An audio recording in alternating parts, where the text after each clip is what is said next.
Bueno, comenzamos con un nuevo video.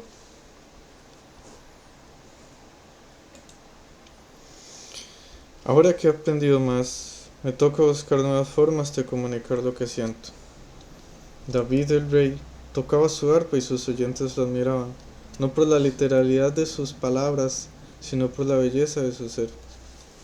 De igual manera, la literalidad puede ser una trampa para aquellos que solo observan sin realmente escuchar, porque entender no es algo que se impone, es algo que nace de la voluntad de comprender. El verdadero maestro habla desde el conocimiento, pero solo el que desea aprender lo escuchará. Algo menos literal. Las palabras que expreso no son más que una melodía, una resonancia de la verdad oculta en mi interior, como algunos profetas, quienes se quejaban porque los puntos nunca llegaron a conectarse realmente. Los espectadores que los rodeaban, incapaces de comprender, carecían del poder para entender lo que se decía. Esa verdad resonaba en el aire, pero no en los corazones de quienes se escuchaban. Entonces aquí estamos viendo que las personas espectadoras este, tienen su capacidad de comprensión, que realmente es algo energético, algo más del corazón que de la mente. Ser o no ser, esa es la cuestión, pero aquí hablamos de algo distinto, ego o no ego. La realidad antes era algo más tangible. Afuera de nosotros había un mundo lleno de cosas por explorar, sin las computadoras y los refrigeradores. El bombillo apareció por primera vez en los años 800 y desde entonces la luz ha comenzado a fluir por nuestros hogares. Sin embargo, mientras la luz exterior crecía, una luz interna se ha ignorado, la luz de nuestro cuerpo. Nuestra energía también es un flujo constante. Existir y no existir es un ciclo interminable de expansión y contracción del ego. Entonces aquí estamos viendo cómo las energías suben y bajan, fluyen como una onda en frecuencia constante. La verdadera muerte es creer en la falsedad. La tecnología del ladrón o las técnicas del ladrón, esas que roban nuestra esencia, deben desaparecer, al igual que las acciones que realizamos inconscientemente,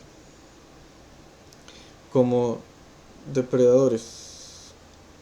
Solo aquellos que tienen abiertas las puertas del espíritu pueden ver más allá y comprender lo que realmente está sucediendo.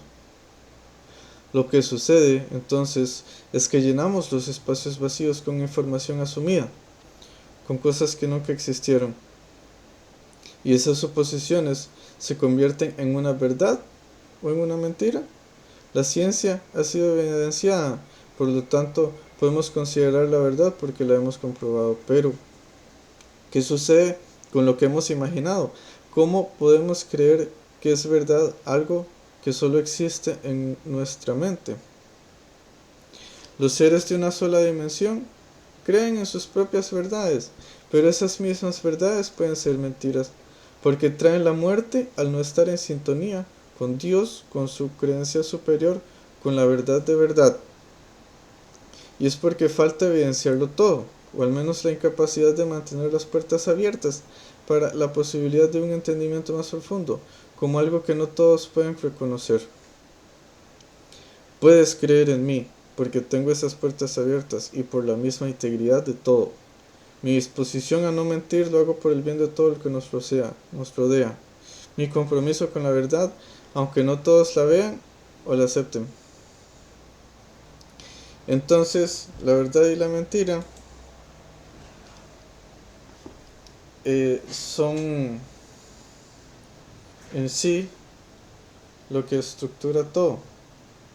Y cuando las mentiras se convierten en verdades, son como una pintura o una película o un juego, pero no significa que sean que al final del camino hay algo bueno.